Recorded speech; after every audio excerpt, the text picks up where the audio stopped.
સૌને હું જામીબેન અરજણભાઈ આલ નમસ્કાર કરું છું. સાથે જ આજના આ દિવસની શુભેચ્છા પણ પાઠવું છું.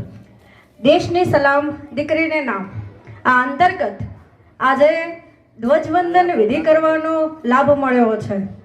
એમ કહી શકું કે આ ક્ષણ જે હતી ધ્વજવંદનની તે મારા માટે ગૌરવપૂર્ણ જ હતી.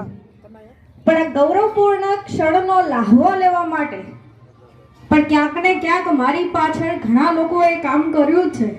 અહીં સાથે ઘણી બધી માતાઓ અને દીકરીઓ પણ ઉપસ્થિત છે. એમને પણ આ મંચ પરથી એક સૂચન કરવા પણ ઈચ્છું છું સાથે સાથે કે આ જ્યારે ગૌરવપૂર્ણ ક્ષણનો લાભ મને મળ્યો છે, આ સફળતા પાછળ ક્યાંક ને ક્યાંક મારા માતા પિતાની પ્રાર્થના અને એમની મહેનત કામ કરી રહી હતી.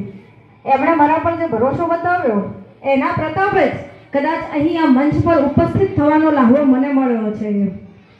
શિક્ષણ જો એમણે ના આપ્યું હોત તો કદાચ આ લાહવો ના મળત. તો શું આપણે નથી ઈચ્છતા કે આપણી દીકરીઓ જે છે તે ભવિષ્યમાં આ મંચ પર હાજર રહે અને તમારું અભિમાન વધારે? આપણે નથી ઈચ્છતા કે આપણી દીકરીઓ શિક્ષણ ક્ષેત્રે ખૂબ આગળ પ્રગતિ કરે? કેમ જરૂરી છે દીકરીનું શિક્ષણ? આ બાબત ખરેખર વિચાર માંગી લેવી છે.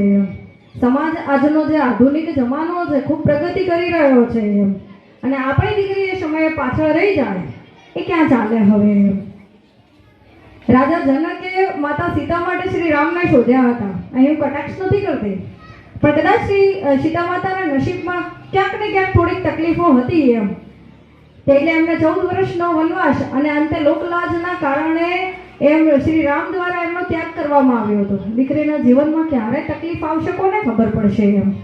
એના માટે પણ આજે શિક્ષણ જરૂરી છે. 3 સ્વ જે મારા માતા પિતાએ મને આપ્યા છે ને આ મંચ થકી હું અહીં ઉપસ્થિત તમારી માતાઓ અને દીકરીઓની ઉપસ્થિત એ દીકરીઓના પિતાઓને પણ આપવા ઈચ્છું છું. પહેલું કે એને સ્વનિર્ભર બનાવો. એ પોતે જાતે નિર્ભર હશે ને ત્યારે એ જીવનમાં ક્યાંય અટકશે નહીં. બીજું, એને સ્વતંત્રતા આપો. સંસ્કારોથી બંધાયેલી સ્વતંત્રતા આપો જેથી કરીને એ જીવનમાં ક્યાંય પાછી ના પડે. અને ત્રીજી બાબત એ જે છે તે પોતાના પર ભરોસો કરીને આગળ વધી શકે. પણ પોતાના પર ભરોસો ક્યારે કરી શકશે? જ્યારે માતા પિતા પોતે એ દીકરી પર ભરોસો કરતા થશે અને આગળ વધારશે ત્યારે. ઘણી વાર એવું સાંભળવામાં આવતું હોય છે કે દીકરીને આપણે કહીએ છીએ કે મારી દીકરી પરી જેવી લાગે છે, સુંદર લાગે છે, કોમળ લાગે છે, નાજુક લાગે છે. શું કામ નાજુક લગાડવી છે આપણે દીકરીને? જન્મથી જ એને ઝાંસીની રાણી જ્યોતિબા ફૂલે કલ્પના